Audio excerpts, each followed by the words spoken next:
Bonjour à tous, aujourd'hui nous allons parler gestion de projet et comme c'est un sujet très vaste, on a décidé de le découper en plusieurs morceaux et là, dans cette vidéo, nous allons parler de la gestion budgétaire des projets, des achats et de la rentabilité globale du projet.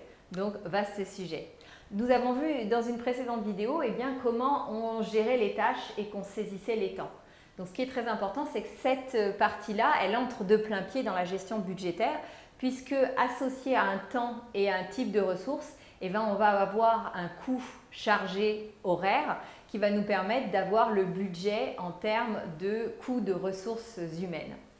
Le deuxième partie des coûts qu'on va avoir dans un projet, il peut être lié aux achats.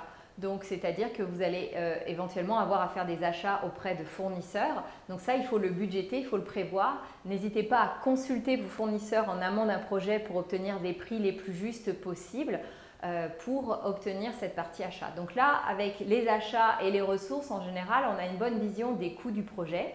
Et si vous avez regardé notre vidéo sur la partie facturation, vous avez également une vision des recettes liées au projet et tout ça vous donne le budget prévisionnel de votre projet.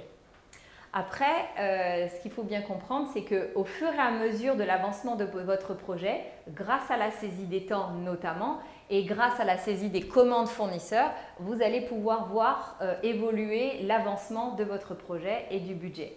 Donc, ce qui est très important, c'est quand vous saisissez votre commande fournisseur, de bien l'associer à un projet et comme ça, vous allez pouvoir l'engager sur le projet. Quand le fournisseur va vous envoyer sa facture, il faut également que la facture elle soit liée au projet et ça, du coup, ça va vous donner le coût réel et souvent, il y a les frais de port qui rentrent en compte qu'on n'avait pas forcément budgété avant, etc. Donc, ce coût réel, il va pouvoir rentrer de plein pied dans le réalisé du projet.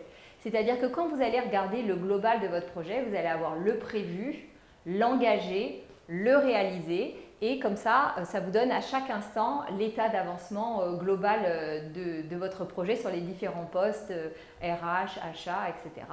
Et à la fin du projet, vous allez pouvoir mesurer la rentabilité réelle du projet. En théorie, vous aviez prévu de dépenser ceci et de recevoir, de facturer cela. Et peut-être qu'au final, la rentabilité n'a rien à voir parce qu'il y a eu des avenants, parce qu'il y a eu des achats différents, parce que les coûts ont été différents, parce qu'on a mieux négocié que prévu avec les fournisseurs, ce genre de choses. Et donc, c'est important de mesurer où est-ce que vous avez été bon et où est-ce que vous avez été moins bon pour faire votre amélioration continue. Voilà, et donc quand vous avez fait tout ça, on peut dire que vous avez vraiment bien géré votre projet. Voilà, ceci termine notre cycle sur la gestion de projet. N'hésitez pas à nous faire vos retours et à nous demander d'autres vidéos si vous voulez. Et n'oubliez surtout pas de vous abonner à notre chaîne YouTube. À bientôt.